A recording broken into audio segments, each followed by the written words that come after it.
September 28th to 29. 2 days of rest for us infantrymen was rest in name only. As opposed to the days of combat, when we could make contact with the enemy at any time, other priorities were now in effect for us, activities that had to be accomplished if we were not going to go to the dogs. First and foremost was personal hygiene, showering or washing, shaving, haircuts. Whenever possible, we changed our underwear and mended our uniforms. Before everything else, which was the most important thing for those operating in a foot formation, we had to clean our weapons and replenish our ammunition. For this purpose, special soldiers from the carriage were appointed, as they possessed the necessary experience: tailors, shoemakers, barbers, gunsmiths, etc. Mail from home was distributed, letters home were collected and sent. In addition, paperwork that could not be done during the fighting had to be taken care of: personnel reports, inquiries, etc. This was entrusted to the company mommy Hauptfeldfebel, who had to see to it that everything was done according to regulations. Enemy shells from the other side of the Volga rarely fell in our sector. Almost no action of enemy combat aviation was felt, not counting the night grinders. And the weather gods were still kind to us. The sky had not been clouded for days, except for the man-made clouds created by our military equipment. These clouds were huge grey-black veils of smoke enveloping the city. They were densest to the north of us, from where the sounds of fighting could be heard. The main Luftwaffe operations also took place over that sector. There the planes dropped their bombs with deadly stuffing. From a distance of about 6 kilometres from us, we could see iron beams flying into the air like broken matches. At a meeting of company commanders, headed by our battalion commander, held yesterday, we made it absolutely clear that with our present company strength we were too weak to be used in the offensive. This was obvious to our commander as well, and we hoped to get replenishment before we were thrown into action again. I was sitting under the razor of Figaro, as we jokingly called the company barber. He had just finished cutting my hair when Marek handed me an order from the battalion, saying that tomorrow the regiment would be raised and moved to another sector. The battalion commander's order had details about the time of the move-out, the order on the march for the battalions, and the order of movement of the companies in the battalion. After I finished getting cleaned up, I went with my messenger Nemetz to the battalion CP. The first person I met there was the battalion adjutant, my friend Joachim Schuler. "Greetings, Jochen." "Servus, Bert.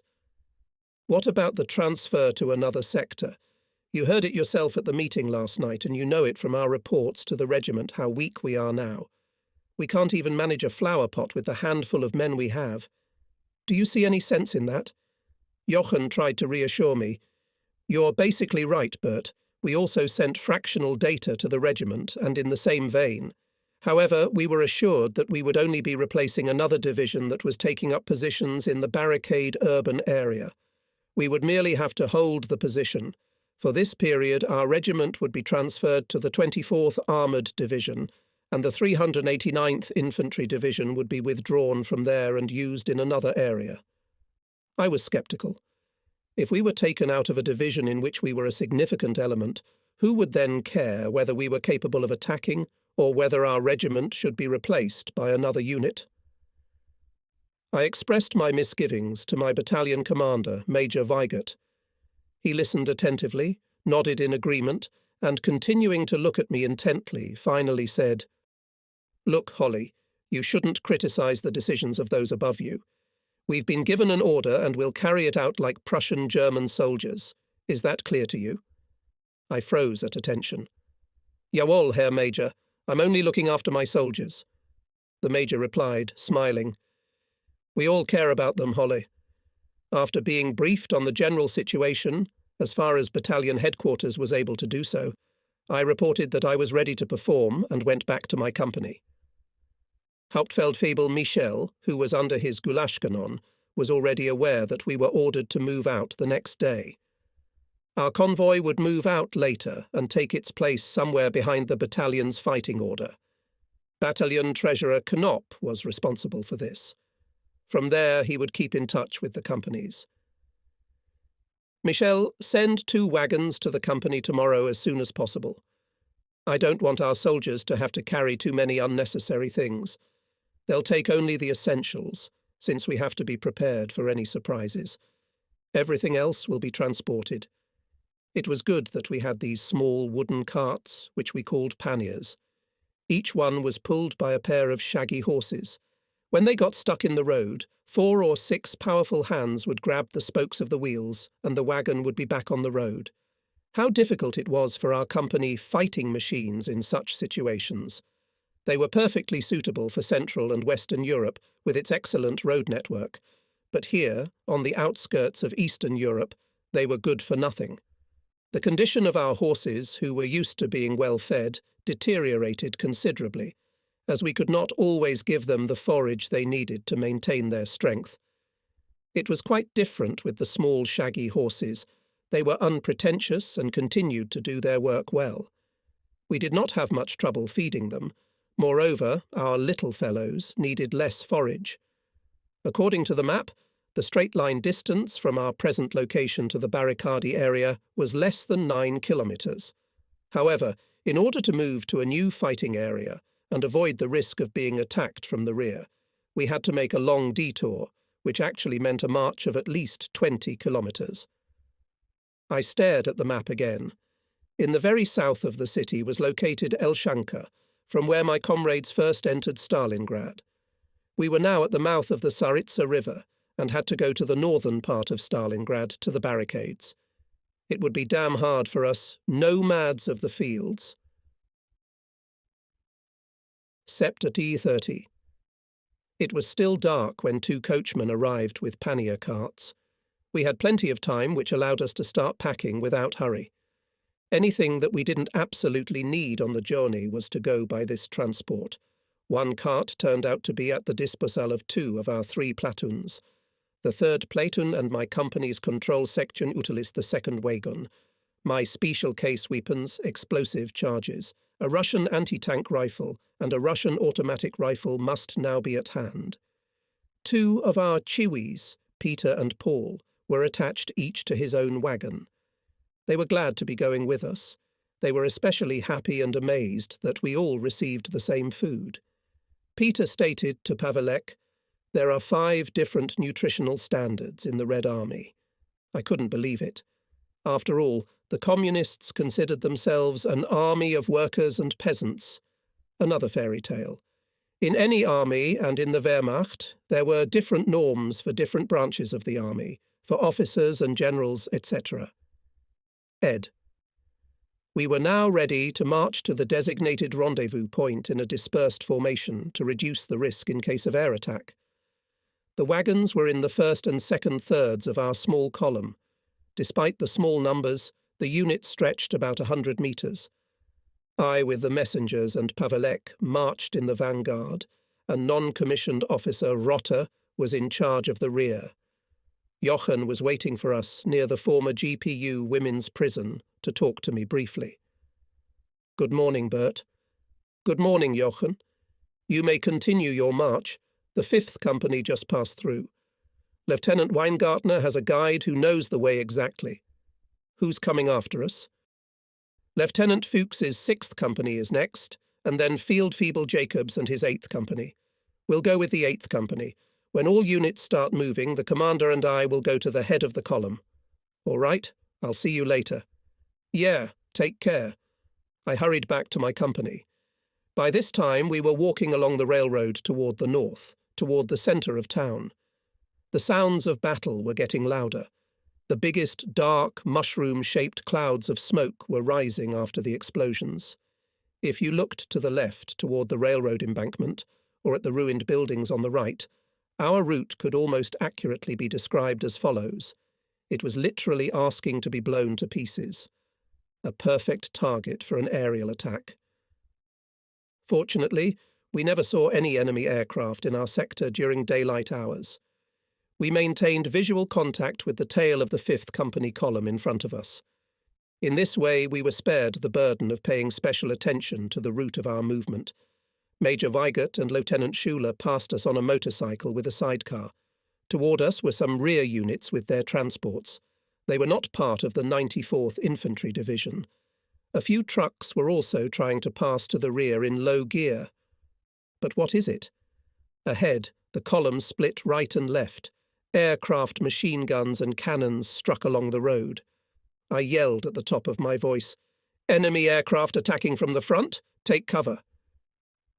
However, my comrades, like myself, had already learned about the planes.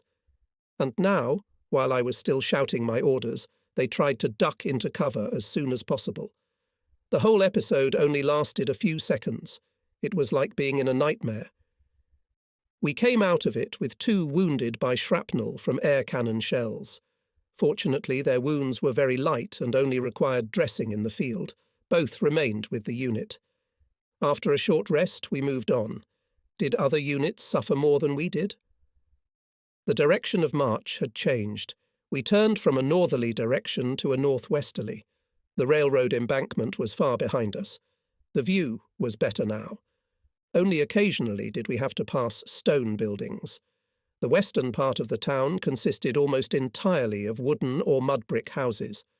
Some of them were still standing, but most could only be identified by the protruding stovepipes. The rest had burned and collapsed. By about noon we had crossed a large, deep ditch, and beyond it an ancient defensive rampart.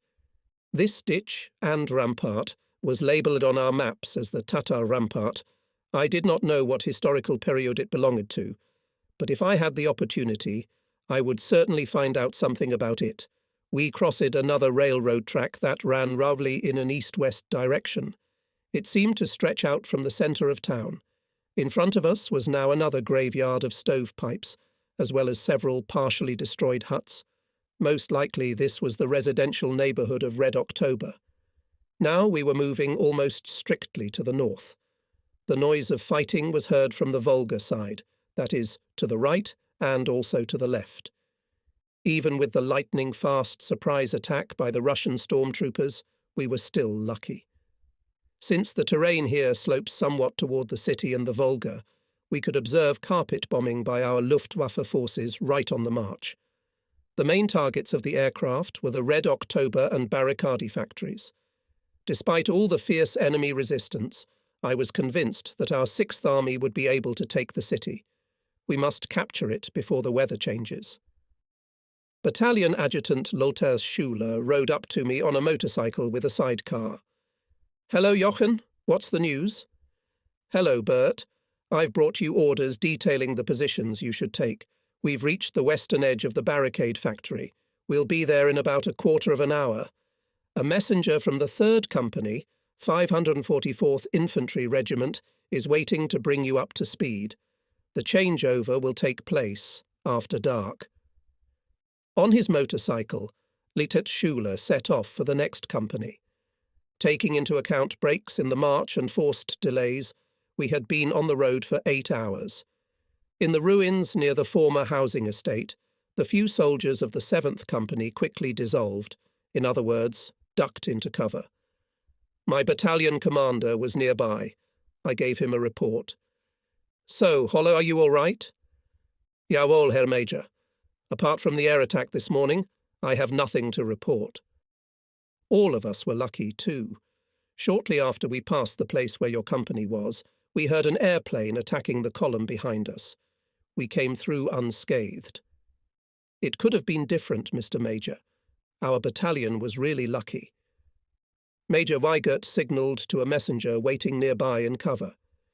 "This sergeant will escort you and your men back to your company, but we'll have to wait for darkness first.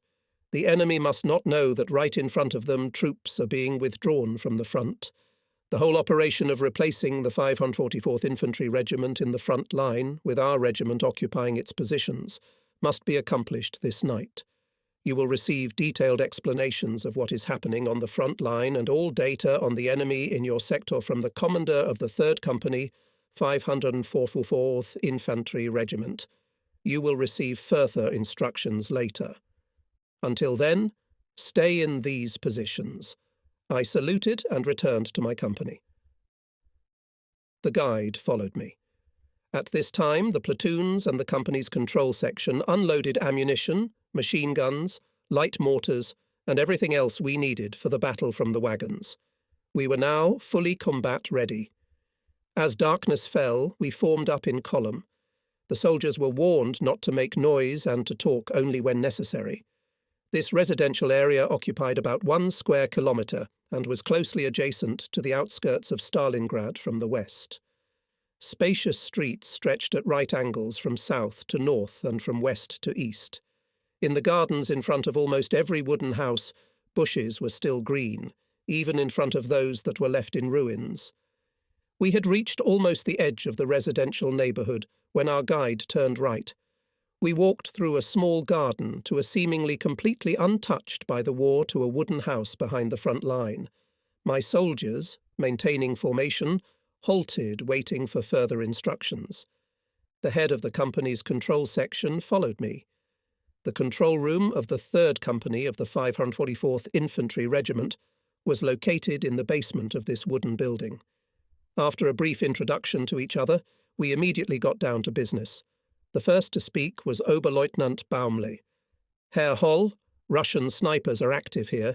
We've been here for over a week now and have suffered serious casualties in the first few days. They mostly shoot at the head. Warn your soldiers to be extremely careful so that the same thing doesn't happen to you.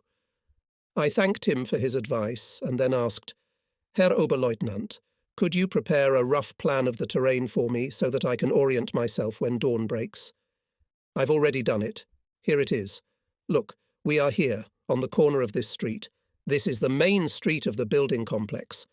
It leads directly into the city through the Barricadi factory. In front of the factory, I've marked it here, is the bakery. From here to the left is the silicate factory. Our section of the front is about 30 metres from here, directly across from us. It runs along an open straight street about 40 metres wide, which separates the town from the residential area we occupy. The Russians are in buildings on the other side. They're about 80 metres away. Our posts are located on a street corner about 40 metres opposite us. The boundary of our plot is the street you arrived on. The boundary line with the neighbour on the right is about 200 metres away. I have placed my control here because this intersection requires special attention. Pavelek and both of my messengers listened intently to the conversation. Wilman, I need platoon leaders here. Wilman repeated the order and hurried outside. Herr Oberleutnant, do you have men to escort us out? Of course. My soldiers are looking forward to seeing you. We'll have to cover several kilometres this night.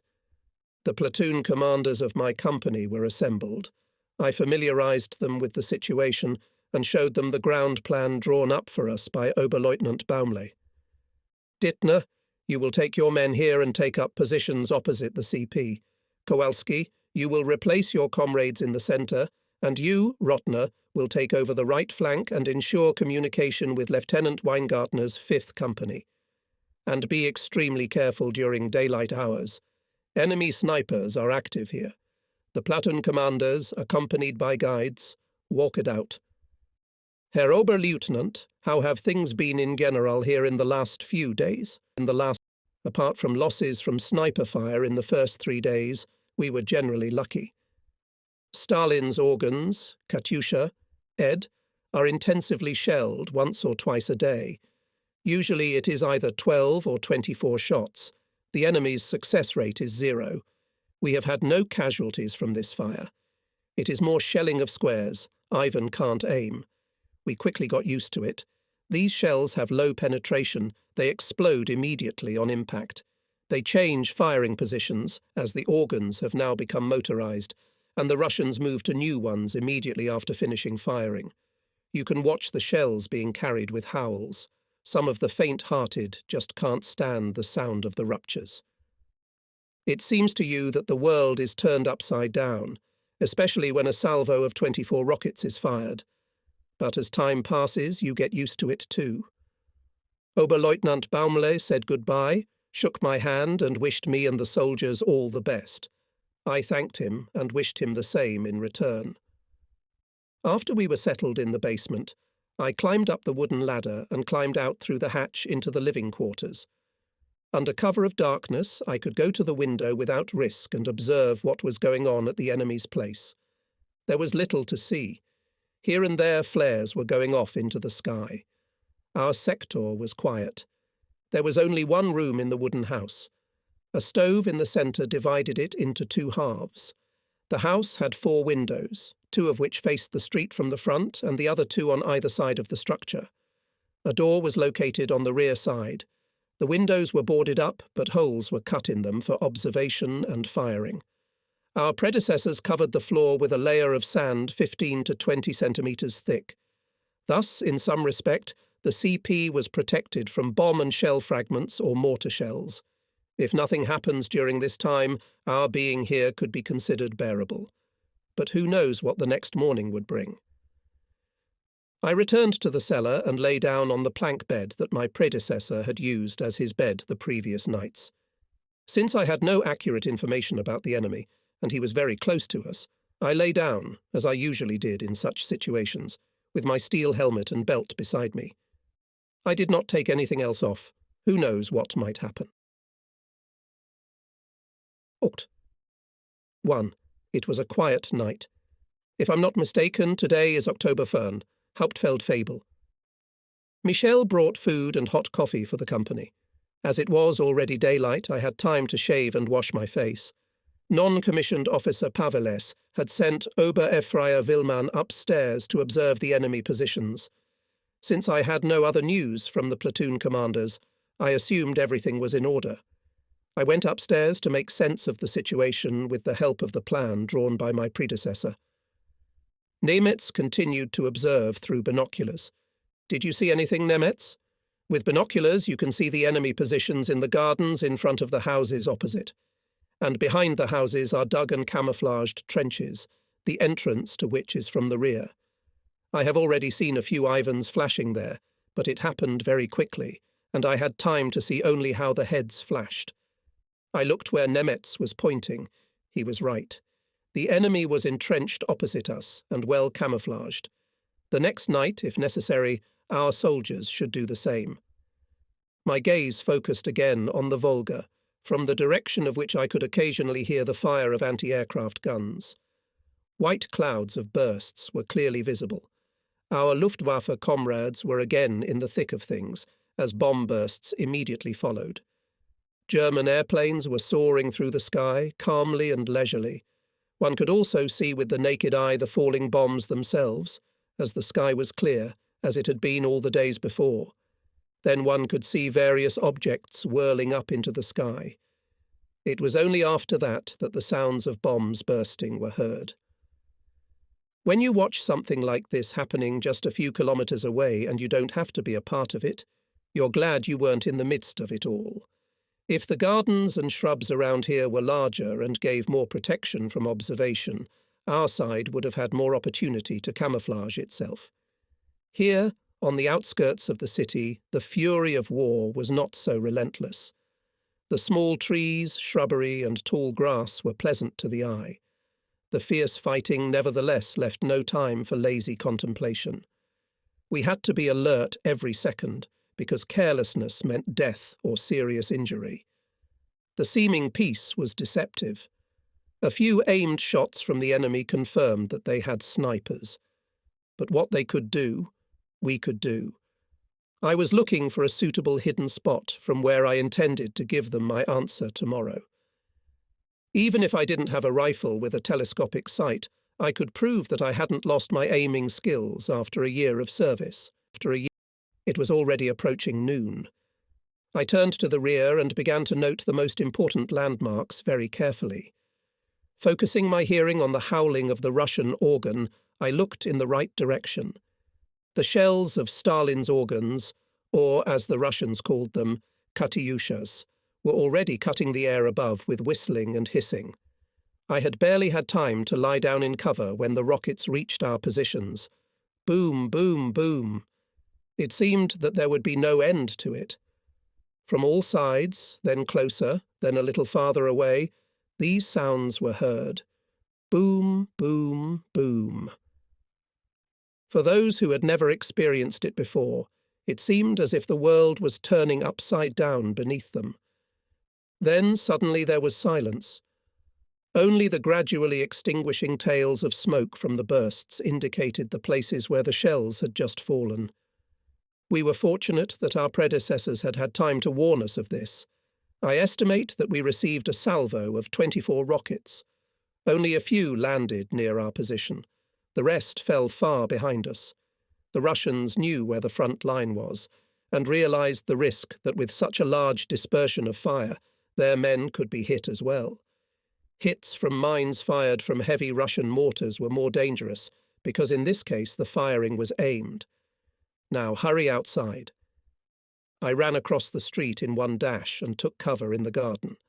Then I headed in the direction of the enemy, where about 50 meters away from me stood a broken wooden house, which seemed suitable to serve as my sniper position. My instincts did not fail. The dilapidated walls of the house were gaping with breaches, but their remnants held. From the attic, which was 4 or 5 meters above the ground, I had a good view of the enemy's position. I could clearly see the location of his trenches. There was a hatch leading to the attic, which was fastened with a hinge. The nearest distance to the enemy trenches directly in front of me was no more than 100 meters. On the right I had a view that allowed me to observe at a depth of at least 300 meters. Here I was going to make a lie-in tomorrow. Now it was possible to cautiously set off on the way back. When I got back to the CP, Pavelek handed me my wife's first letter, addressed to my previous duty station in a unit at the central station. Well, at least it was something. With excitement and joy, I read the lines written by my beloved. Field mail was the only thing that allowed us to keep in touch with our loved ones back home. It gave us the opportunity to share with our loved ones in letters what we cared about here, to tell them about our impressions. The boom, boom, boom sounds came from outside again. I counted 12 bursts. Nemetz stated succinctly, "It was an evening blessing, Herr Lieutenant." Marek appeared. Standing at attention in front of me, he reported, "The commander's order, at 18 Uarest at the battalion CP, will hold a meeting." "Danke, Marek, I got it. Anything else?" "No, Herr Lieutenant. Only that this morning's volleys have caused some confusion. We'll have to get used to it." We both smiled understandingly. Years of being around my comrades had created an atmosphere that outsiders or those who were not soldiers could hardly understand. On the one hand, I was a senior officer, and that was a fact, but on the other hand, I was their comrade in arms, and I had to act as they all did. Because everyone knew, without comrades, you are nothing. Such relationships can only be built when you are constantly walking alongside death, which is exactly what happened to all of us. The fact that each of us felt more or less fear did not matter. Duty united us in successes and failures, whether we wanted it or not. By 18 Uarest, I, accompanied by Wilman, went to the battalion's CP. As usual, Major Weigert greeted us seriously and with dignity. The commanders of the other 3 companies were already in place. "Gentlemen, I have invited you all here first because the situation permits. Secondly, I should like to throw some light on the situation and the enemy's strength outside our battalion's section. At the moment, the entire 276th Infantry Regiment has been withdrawn from the division and reassigned to the 24th Armoured Division. It was formerly called the 1st Cavalry Division from East Prussia. We took up positions here in the northern part of the city, about 2-3 kilometers in front of the Barricadi factory producing artillery pieces. And these positions we must hold until further instructions. Compared to the last days of fighting, it will be rather a time of rest and recuperation for us. To our right is the 203rd Infantry Regiment of the 76th Infantry Division, and to our left is the 544th Infantry Regiment of the 389th Infantry Division. We, the 276th Infantry Regiment, are operating on the 24th Panzer Division's sector. And, as I said, gentlemen, the positions must be held. No reconnaissance raids by patrols, as our present strength does not allow us to operate in this way. At present we cannot count on the arrival of reinforcements. At best, the lightly wounded and the sick will return from the rear hospitals after recovery. And I cannot say how long we will have to operate under such conditions. It will depend on how successful our advancing divisions will be. The direction of the strikes of our bombers indicates that at present the main blow is being struck in the area of the factories, Red October and Barricadi, which are located strictly to the east of us. Unless there are special circumstances, reports on the situation should be sent daily to the battalion by 18 hours. We were all glad for the respite. Going on the offensive always means more risk for the offensive. In defence, everyone can count on being able to act against the enemy from cover. The attacker cannot afford to show signs of weakness. All this was good for my young comrades from the Sudetenland. After the hell at the Sarika River, they would get their first respite in these relatively quiet positions. After we, the company commanders, had exchanged our impressions, the battalion commander let us go. When Wilman and I returned to the company's CP, there was Hauptfeldfebel Michel, who gave me a report. The company had already received dinner. The front line was quiet. As on almost any night, there was a hum along the front line. It was Russian sewing machines. The night was clear, and we all hoped that it would be quiet. The noise of a small battle came only to the southeast of us, from where the Krasny Oktyabr factory was located. Okt. 2. How long had I been asleep? Someone shouted, "Alert!" I jumped to my feet. The word alarm can snap an experienced soldier out of the deepest sleep. Right in front of the company's CP, rifle shots were heard. Then a machine gun opened fire. Hand grenades exploded, followed by short bursts of Russian machine guns. A sentry outside reported there was a firefight near Dittner's unit, obviously scouting the enemy right or left. But nothing is happening now. He must have been right, for the gunshots stopped as suddenly as they had begun. The silence was perhaps twice as disturbing. Glancing at my watch, I saw that it was nearly 6 o'clock in the morning. With the messenger Wilman, we went to Dittner and his men.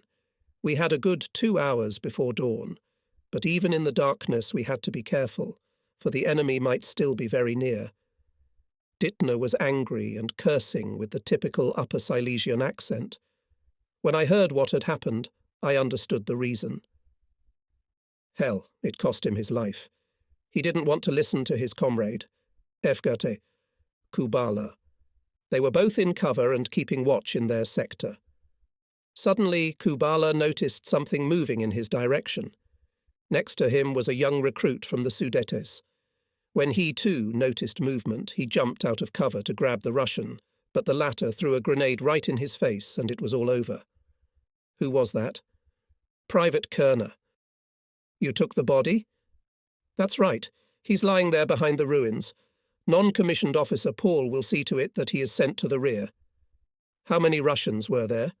4 or 5, Herr Lieutenant. Kubala says he hit one of them, but it was too dark to know anything for sure. I was in a sad reverie. Inexperience had cost this young man his life.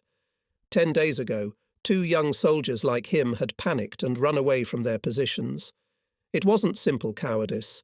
It was just that the young men were faced with something they didn't understand. It was unacceptable to be thrown into battle after only 8 weeks of soldier training. And here one of them had lost his life for lack of experience by trying to prove his bravery and leaving cover.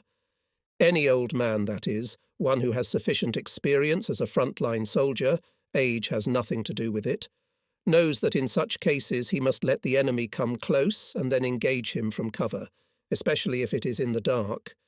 It was imperative that the youth should know this. I had to hurry. I was going to put my plan of action as an ambush sniper into action. I had to get into position before dawn so that the enemy wouldn't discover it. I warned Pavelek and the 2 messengers to disturb me only if something extraordinary happened. Equipped with binoculars, a rifle with ammunition, and 2 hand grenades, eggs, I set out and was soon comfortably ensconced at my observation post. Taking advantage of the darkness, I positioned myself about 3 meters behind the attic door and began my observation. I built a rifle rest to improve my accuracy. If I saw a standing target, I had to hit it with the first shot. One of the most unpleasant things for a soldier is the news that a sniper is operating close by. One shot and one target is hit, and no one can realize anything. Where was it fired from? After all, every soldier on both opposing sides is shooting. Since I had plenty of time, I studied the area quietly, trying to keep my binoculars focused on areas where I noticed movement. I had already spotted single outposts on the other side of the street, and right in front of my observation position, about 200 meters away and about 100 meters behind the Russian forward position, was the enemy CP. I was able to observe a section of trench about 10 meters long that led to a Russian opened shelter. The Russians were moving along it at irregular intervals. The position was located in an orchard area and was well camouflaged. This was to be my number one target. The distance was about 200 meters. As a second objective, I outlined a machine gun nest about 100 meters ahead, directly in front of Dittner's unit. Next to the right, at about font-size subject 300–350 meters, there should be a well. Most of the movement takes place around it. It was located in front of my neighbour's plot on the right, and I designated it target number 3. With my 98K rifle, which has never let me down, I practiced aiming, and after some additional refinements, I was finally satisfied with my rest. Once the shooting distance was set, I was ready to begin. After observing the terrain for a while longer, I was convinced that the enemy seemed to be getting safer as his men moved around the area at what we soldiers call a 08.15 trot. It would not be difficult for me to hit with my first shot, as I could see practically the entire body of the enemy at the aforementioned 10-meter stretch. Here comes one of them. No, he slipped out of range too quickly, but he'll definitely have to go back. Now I was completely focused. Has it been 10 or 20 minutes? I didn't notice. On the way back from the CP, the soldier moved slower. The trigger stroke was selected.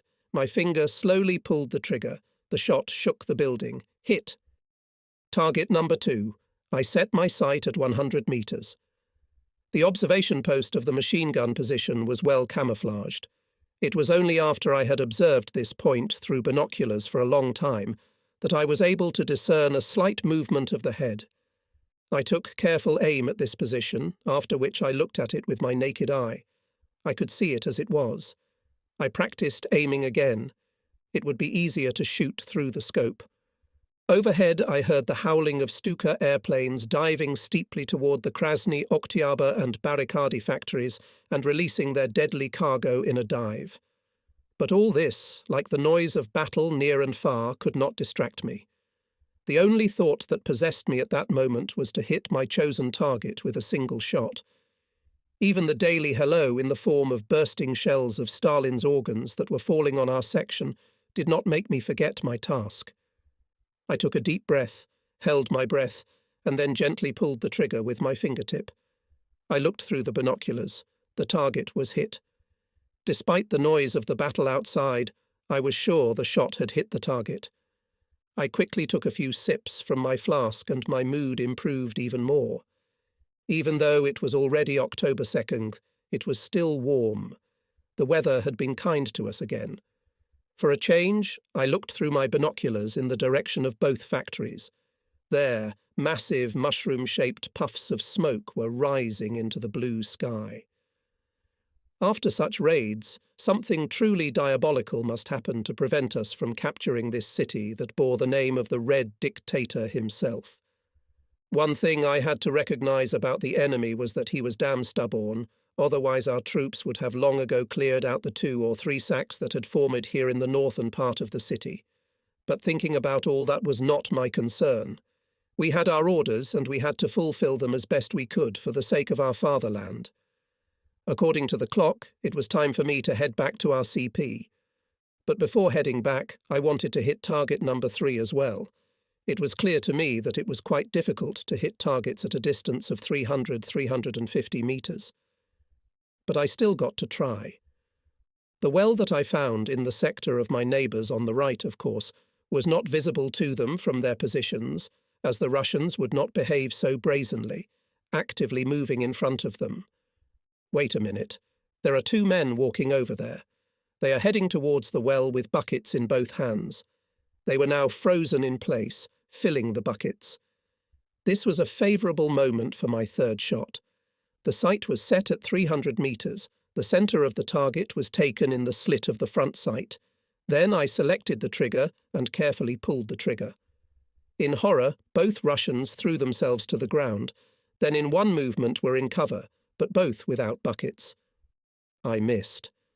Oh, well, I can't always knock them out with one shot. I figured I was lucky anyway, and now it wouldn't be so easy for the enemy to raise their weapons here. I cautiously left my hiding place at the top and noticed that my stomach was starting to rumble.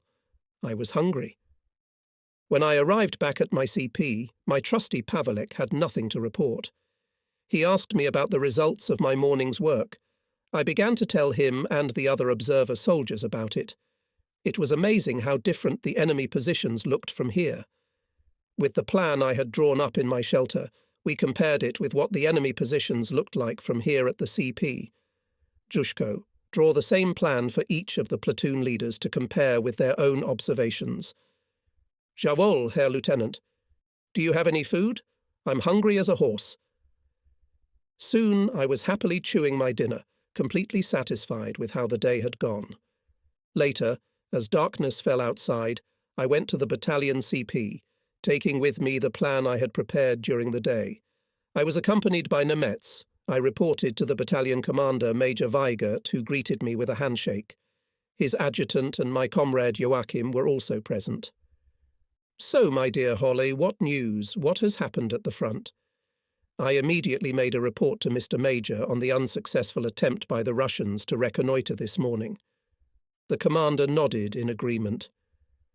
The cause of the young soldier Kerner's death must be attributed to his inexperience. His comrade Efreyat Kubala could not have imagined that Kerner would leave the shelter he was protected by. But when he discovered it, it was too late. Herr Major, we do need reinforcements urgently, but not young men who have never dealt with the enemy before. Major Weigert looked at me seriously. We have already told everyone we can about it. Unfortunately, there is nothing we can do here except to keep pointing it out to our regimental command. I thank fate that for a while we are only required to hold our positions in this area. Herr Major, I don't see how we can attack with the few men we have now either. But as long as we just hold our positions, rocket attacks are relatively ineffective. Using the plan, I reported my observations and my success as a sniper. The commander listened to me attentively. When I told him that I was going to do the same tomorrow, he warned me to be careful. I thought to myself that his fears for me were unfounded. I had no intention of paying for it with my life. My motto was that man supposes and God disposes. Nevertheless, I should have been careful. My comrade Joachim Schuler outlined in a few strokes the general situation as far as he himself knew it under the circumstances. Other army units from the north and from the south were increasing the pressure on the half-encircled enemy. Having driven him into the large factories and into the adjoining districts along the Volga, they were now endeavouring to destroy the enemy in the bags that had been formed. However, the enemy resistance was so fierce that our comrades were able to advance with great difficulty. I had a good idea of what had been going on over the last few days, with virtually all the heavy equipment from both sides concentrated in the area, and not without reason, and our bombers were striking daily from above. Leaving my commander and his adjutant, I went back to our CP with Nemetz. Everything was quiet in our sector. Chapter 10. We had been in our new positions for 10 whole days. One would have thought that all the hell that was going on in the centre of the northern part of the city, about 3 to 6 kilometres away, had almost nothing to do with us. Going over the events of the last week in my head, I had to admit that not much had had time to happen on our section. The volleys of Stalin's organs in the mornings and afternoons, then by 12 or 24 shells, became our constant companions. In response, the enemy CP, which I had identified from my elevated hidden observation position, got his. Leint Weiser, the heavy infantry gun platoon commander, sent an artillery observer to me. I told him about the objective. Weiser did not want to throw his 15 CT to suitcases, as his 150 meters shells were dubbed, too close to the front line. He thought the risk was too great, but I convinced him that it was justified. Before he gave the order to open fire, all my soldiers were warned. When the heavy guns started firing, they all hid deep in their hiding places. When you know that a shell is coming toward you, its flight can be followed with the naked eye. Shortly after Lieutenant Weiser telephoned the command to the artillery positions, there was a rumble of gunfire, joined a few seconds later by the roar of shells. For a fraction of a second they were clearly discernible in flight, then immediately the boom of their bursts was heard. At the same instant, splinters, fragments of wood and pieces of debris were sprinkled everywhere on the ground and over our positions. We liked the result, and we repeated the same operation twice more after we jointly clarified the location of the detected targets. Weiser became convinced that such exercises were quite possible if our own soldiers were warned about them in time. Our battalion messenger, Marek, received a piece of shrapnel in his helmet as he was returning from the battalion CP to me. The helmet was slightly dented, but Marek himself, thank God, escaped injury. The sentries in the positions had to be especially vigilant. We could not send forward reconnaissance teams because we did not have sufficient forces to do so.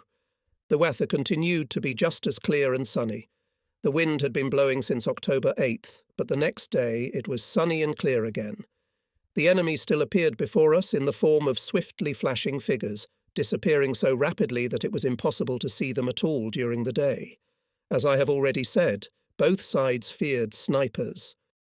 As time allowed, I would pay a visit to my hidden sniper position in the attic. Ok. 11. On September 11th, sounds of heavy fighting were heard on our left from a northerly direction. We noted this at once, for the noise of battle was usually heard either directly across the front or to the right, that is, from the east or south. And the day before yesterday, we had an unwilling deserter. A 40-year-old Russian soldier lost his way in the dark, and as a result came to our positions with his anti-tank rifle. Unfortunately, he was carrying only 5 rounds of ammunition for the rifle. I declared my exclusive right to both the rifle and the ammunition. The prisoner himself was sent to the battalion headquarters. On the same day, our neighbours on the left repelled a local attack by the Russians. It rained yesterday morning. It was my first rain on this place. By noon, the sun was shining again, as if the weather here had always been just like this. I received 2 letters from home from my wife, dated September 15th. So direct mail communication with home has been re-established, Oct. 14. And today, October 14th, the sun was already high in the sky. As I had often done in the last few days, I was at the observation post directly above my company's CP. I preferred to observe from the right window. From here, I had the best view of the main section of the battlefield. In the early morning, the Ju-87 Stuka airplanes began to strike. The raids continued without interruption, one after another. Tiny white clouds dancing around the attacking planes told me that the anti-aircraft guns on the opposite bank of the Volga were not dormant. I was so absorbed in watching that I paid no attention to the volleys of artillery that the enemy fired in our direction from the area of the bakery. When Pavelek and Vilman shouted to me, "Herr Lieutenant, organs!" it was too late. I heard the roar of rocket shells, and at the same moment pieces of a nearby chimney stack clattered against my helmet. Shards of brick from the stove hit my shoulder, arm and leg. I was thrown to the ground. There was dead silence. I was blinded by smoke and dust. When I regained consciousness, I was quickly convinced that I was not seriously wounded. The hatch to the basement, where the control room was located, opened. I heard the senior officer in company control exclaim in utter amazement, "Holy Mother of God, we're lucky." Everything all right, Herr Lieutenant? He came up to me and examined me critically. Herr Lieutenant, if you didn't wear your Dunstkuebel on your head, you'd be finished. I just nodded and felt around. My left shoulder was aching, 2 fingers on my left hand were a little skinned, and my right big toe was sore from what looked like a bruise. My steel helmet, which the soldiers had nicknamed the Stinking Pot, was proving useful again. What was the cause of this chaos and confusion? I walked around the furnace and moved to the larger part of the room. By this time the smoke had cleared. In front of me, on the sand-filled floor of the room just above the basement hatch, lay about 40 centimetres of metal, what was left of the rocket projectile. The shell had flown into the room through the front window and had hit the floor and exploded. The blast wave had gone off near the left corner of the front room. Now there was a hole through which we could see the open space outside. If there had been no furnace between where the missile had hit and me, would I have survived the hail of shrapnel from the thin-walled shell? Pavelek and Wilman quickly ducked into the basement. The hatch slammed shut with a jerk from the blast, and both of them were thrown down the stairs. I could only agree with Zhushko. We had all been unusually lucky again. Zhushko, continue observation. I'm going to get the medics to take a look at me. Our orderly, non-commissioned officer Paul bandaged my fingers. The iodine burned, but it had to be done to avoid inflammation, which would have been worse. My shoulder hurt, but I could move it. I was glad I'd avoided the worst of it. Paul held out his flask of schnapps to me. Drink a little, Herr Lieutenant. It'll make you feel better. Though I didn't like the fiery beverage, I tilted the drink to my lips and took a sip. Thank you, Paul. I feel better now. Herr Lieutenant, maybe you should see the battalion doctor. That won't be necessary, Paul. A few scratches will soon heal, and you know your business. To distract myself a little, I sat down to answer my wife's last few letters and told her about my news. Naturally, I tried to compose the letter in such a way as not to worry my wife and relatives in vain. Toward evening, our Hauptfeldfebel showed up and congratulated me on my good fortune today. Michel took with him his daily report to the battalion commander. Pavelek reported to me that everything was in order in the platoons. In the evening, I stayed at the CP and tried to go to bed early. I had no desire to think about anything. Oct. 15. Herr Lieutenant, wake up. Pavelek interrupted me. I was instantly awake. What's wrong, Zhushko? The Ivan sent a recon team to our right flank. Everything's back to normal now. Non-commissioned Officer Rotter captured 1 Russian. He's outside. I've already questioned him. Ivan says they had a sergeant and 6 other soldiers with them. One of the group was wounded. Everyone managed to escape except the prisoner. The group's mission was to capture one of us. Bring him here. Pavelek brought in a Russian. He was a young guy who looked me in the face without fear. He had a badge on his clothes, and I asked him why he had gotten it. The guy replied that he was a Komsomol member. All this was familiar to me. The soldier had been a member of the youth organization of the Red Tsar, just as I myself had been a member of Hitler's youth organization for 5 years. Zhushko, take him to the battalion CP. Yes, Herr Lieutenant, to battalion CP. I couldn't think about sleep anymore, so I shaved and washed my face. You never know when you'll get the chance to do that again. I glanced at my watch. It was still about 3 hours before dawn. Anything could happen before then, but I considered it unlikely. The enemy's reconnaissance team had made us wary, and the Ivans were well aware of that. I wasn't sure what date to label today's entry, October 15th or October 16. It must be October 15. Being constantly on guard, we almost lose the sense of time and have to check what day and day of the week it is, Monday or Tuesday. For us, frontline soldiers, it is more important that we do our duty, and what day it is today is not so important, Oct. 17. It seems that something is being prepared. Yesterday and the day before, that is October 15th and 16, our Luftwaffe was active in this area. The weather was favourable. The sun shone all day. The command of our army decided to take advantage of this. I was ordered to arrive at the battalion's CP. I was to be there by 17:00. The days have become shorter. In the mornings, dawn comes around 9 o'clock, and it gets dark by about 4 o'clock in the afternoon. At about 5 p.m., I reported to Major Weigert, the commander. With me at the battalion CP was our messenger Nemetz. Our Papa Weigert, as usual, greeted me warmly, openly, and with dignity. Since we had not seen him for several days, he took the opportunity to congratulate me on my soldier's good fortune. The same words were uttered by my friend Joachim. The commanders of the other companies in the battalion were also punctual. The commander got straight to the point. "Gentlemen, we were tasked with containing the enemy here, but that ends tomorrow. We're going to attack. Look at the map. The boiler in the northern part of the city has a bulge in our direction. From the area of both large factories, Red October and Barricadi, where our comrades are fighting, the distance to the banks of the Volga is up to 1,000 meters. And here, to the northwest, the Volga is still a good 3 kilometers away. The 24th Panzer Division managed to cut into the enemy's defense from south to north. The enemy in our sector is already surrounded, there behind the bakery. Tomorrow this sack will be liquidated. The 24th Panzer Division, to which we are temporarily subordinated, will support us with 5 tanks. Their commander knows about our small numbers, so we get those 5 tanks. We have Hauptmann Rittner's 3rd Battalion on our right and the 544th Infantry Regiment of the 308 9th Infantry Division on our left.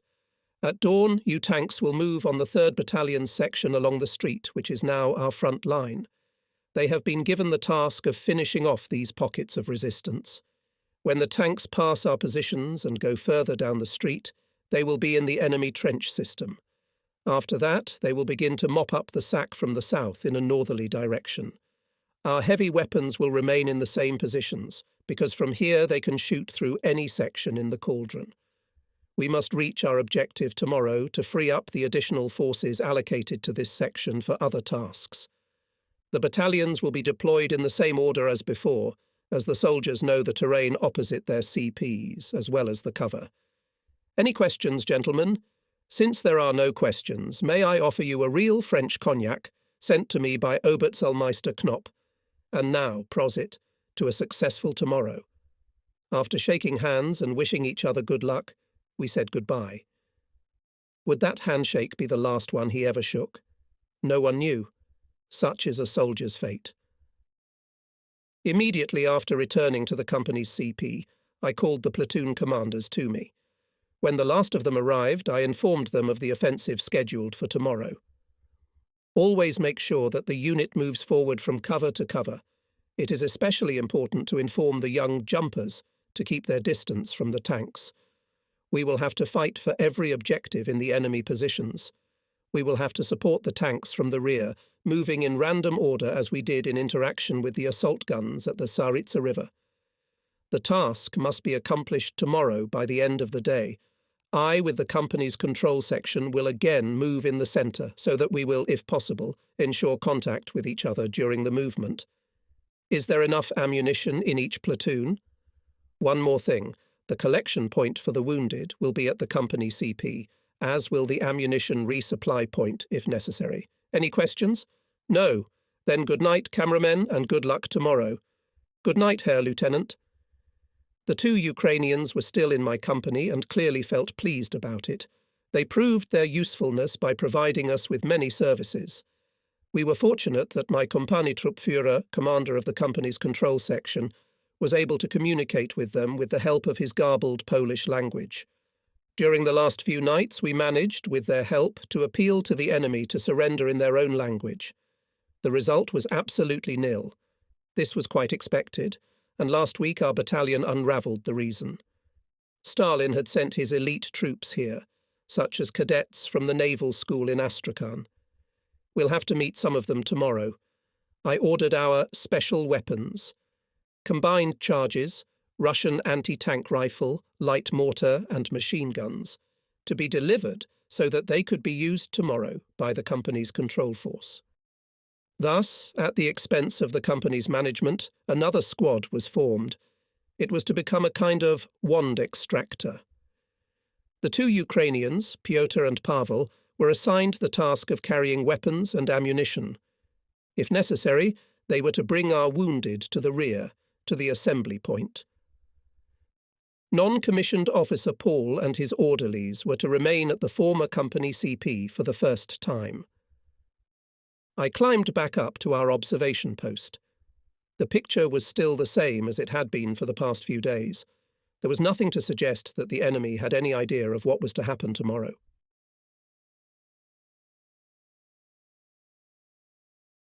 Tatin. I woke up early. All night I had slept intermittently.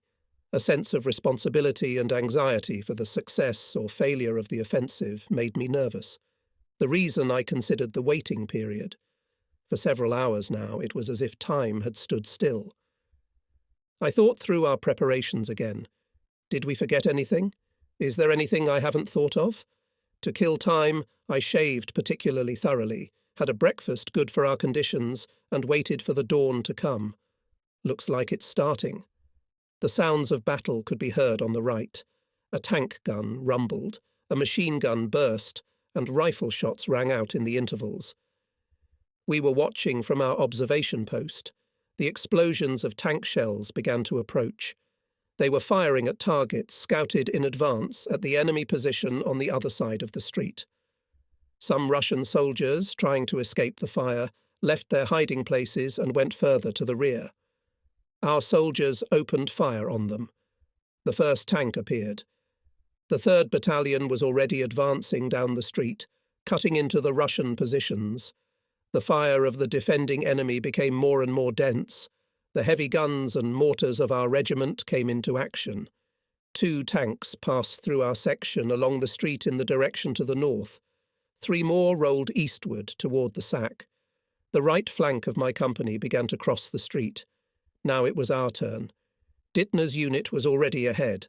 I, with the soldiers of the company's control section, followed him. At first we decided to occupy the area directly in front of us, that is, in the direction of the Volga. After the first 100 meters, when almost no one resisted us, we suddenly came under fire from the defenders. We were fired on by machine guns from distant positions, mortar shells fell from above, and rifle fire was added to it. Our tanks performed well, but alone they could not accomplish the task at hand. The painstakingly thorough work of mopping up was left to us, the infantrymen.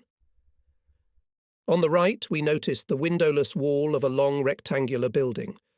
Our advance was halted by flank machine gun fire from just there. We took cover in the course of the message. Zhushko turned to me. "Herr Lieutenant, there's a hole in the wall. The fire is coming from there." I looked in that direction with binoculars, saw that hole, and discerned some movement in the darkness. "Nemetz, I need an anti-tank gun." Soon I prepared my rifle in position and waited. When a line sounded from a hole in the wall, I fired a shot. The machine gun fell silent. At that time, our comrades on the right caught up with us. As a result of stubborn resistance, we had our first casualties. We pushed our way forward, covering each other, and destroyed one after another pockets of resistance. This, too, cost us losses. The 2 Ukrainians gave us invaluable help, working as porters. The enemy defended themselves to the last. None of those who opposed us surrendered. A shelter had been dug out right in front of us, which obviously contained a command post. We fought our way right up to it. Hand grenades were thrown. Wilman was hit by a couple of splinters, but he managed to get to the first aid station on his own. Zhushko called out to me, "Herr Lieutenant, there's the Commissar. Shout for him to give up." When Pavelek shouted this to the Commissar, he took cover and opened machine gun fire on us. We returned fire. Dittner, who was to our left, realized what was happening. In one throw he was 10 meters away from the Russian. Realizing that he had no way out, the Commissar pulled out his Nagant and shot himself. We moved on. Everywhere to the right and left we heard the sounds of battle. In this small sack of about 2 square kilometers, one could hardly make out who was shooting at whom. The Russians, whose positions were above ours, of course, had long known what was going on. The enemy artillery began to put up a barrage on this area. Stalin's organs also began firing volleys into the area where the encircled men were, not paying attention to the fact that their comrades were still fighting there. My Upper Silesians were furious. The higher our losses were, the more stubbornly they fought, dragging the young men behind them. The size of the bag gradually decreased, which spoke of the absolute will of our fighters to achieve their goals. We were running forward when Zhushko shouted out, "Watch out, Herr Lieutenant, organs!" My comrades hid with lightning speed. Each rushed to the nearest crevice or shell crater. In one rush, I was in cover when there was a rumble and crackle all around me. For a second, my face on the left was hit by a shockwave. The logs of the volley's rockets struck the edges of my cover. The shrapnel and shockwave from the explosion appeared to be directed into the air above me. But some of this mighty force was also directed at my shelter, but the shell fragments did not penetrate it. Otherwise, I would have been finished. I felt as if I had been hit on the head with a hammer. Looking at my comrades, I saw their lips moving, but I couldn't understand anything. Had I gone deaf? If only to stop the incessant roaring in my ears. It was like a steam valve from which steam was constantly being pumped. I couldn't hear a sound. However, I could still speak and ordered the company's senior control section to replace me. If I had lost the ability to hear, there was little use for a deaf me. I had to go to the battalion, stopping at my company CP on the way, and report to the commander there. Non-commissioned officer Paul and his orderlies had a lot of work to do. A few soldiers who could move without assistance came with me. Shells, now and then falling nearby, forced us several times to flee for cover. On my arrival at the battalion, I learned from my friend Lotte Schuler that Major Weigert had had to leave the battalion and see the battalion doctor. He, like his predecessor, had suddenly come down with jaundice. Shit. The battalion was now commanded by an adjutant. My company, or rather its miserable remnants, was commanded by the company's senior commanding officer. We interacted with each other more like eccentric entertainers. Jochen wrote the answers to my questions on the message board. If he had questions, he would first write them down on the board, and then I would answer them. In an hour, the day was to come to an end. I hope that the task of eliminating the boiler had been successfully accomplished. What is our strength now? To find out, it was necessary first of all to carefully evaluate the data of daily reports from the units. I told Jochen that I would spend the night in my wagon and that I would be picked up by the company Hauptfeldfebel on the way back after he had distributed the food. Until then I would lie down and try to get some sleep. I woke up to someone shaking my shoulder. It was Jochen. My Hauptfeldfebel was standing next to him. It took me a moment to remember where I was, and then everything fell into place. The whistling in my ears reminded me that I was awake. I slept for 4 hours, and then I was brought back into the outside world. I'm back in reality, cruel and ruthless.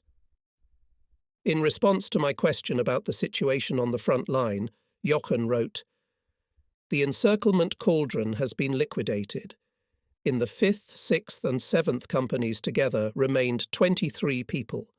7 of them belonged to the 7th company. The total number of infantry companies of the 3rd Battalion is 21 men. In our battalion, 8 men were killed, 14 were severely wounded, and the rest received moderate to light wounds. Lieutenants Weingartner and Fuchs were also wounded. I was so astonished that I could not utter a word. What has become of my regiment? Where is the replenishment?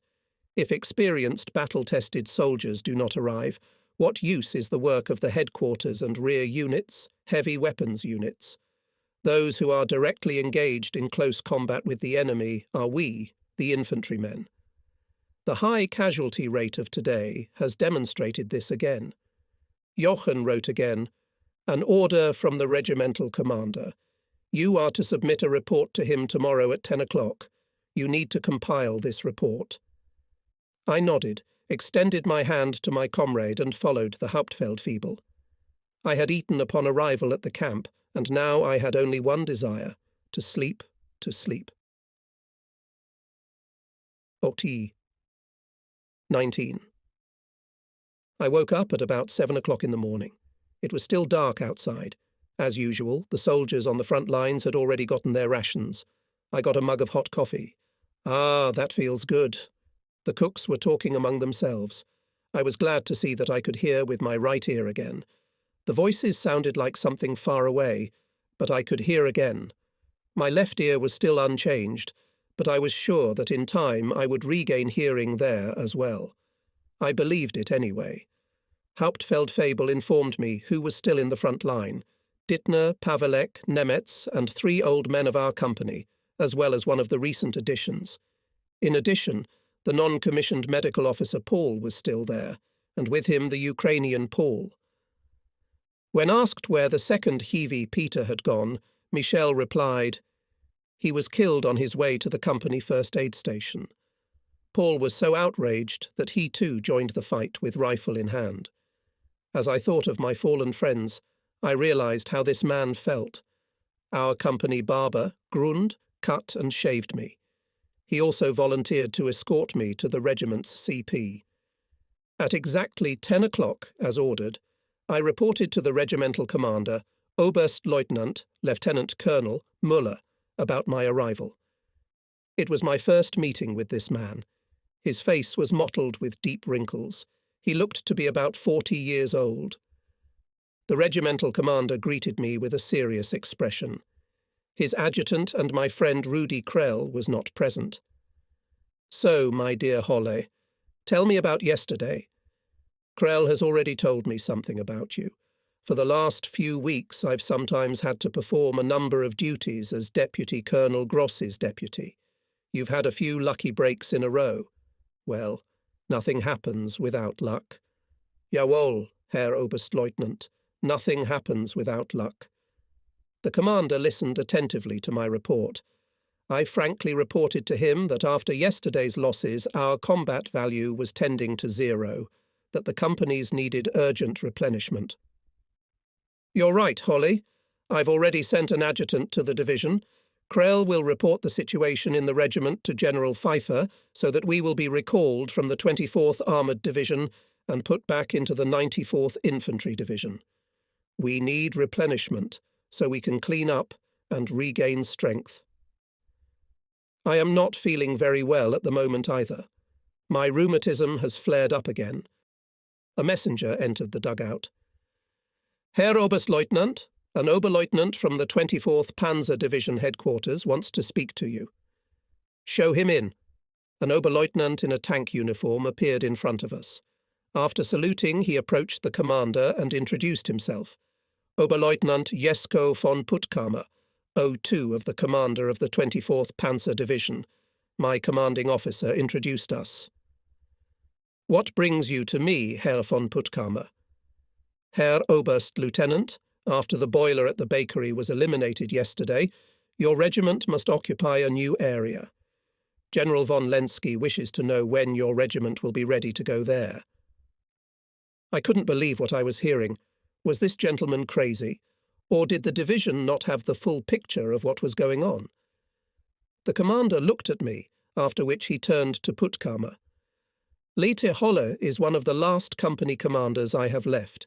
He took part in yesterday's fighting, and at the moment he can hardly hear.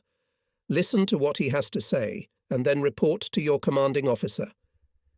The regimental commander turned to me. "Please begin." I repeated my report and mentioned the number of soldiers still able to fight, only 44 infantrymen in 2 battalions. While I was saying all this, my thoughts were on our wounded and killed. With tears of anger in my eyes, I finished my speech. "And these few remaining are to serve as cannon fodder?" Von Puttkamer listened to me carefully with a determined expression on his face. Then he stated, "Yes, I can see there's nothing you can do. I'll report it to the commander." He saluted and walked out. The Oberst Lieutenant let me go, wishing me a speedy recovery. With a feeling of bitterness, I went with Messenger Grund back to the convoy. It was so typical when to another unit you were only a sort of rented item. You were used to the last soldier, and when you had accomplished your task, you were simply dropped from the ranks.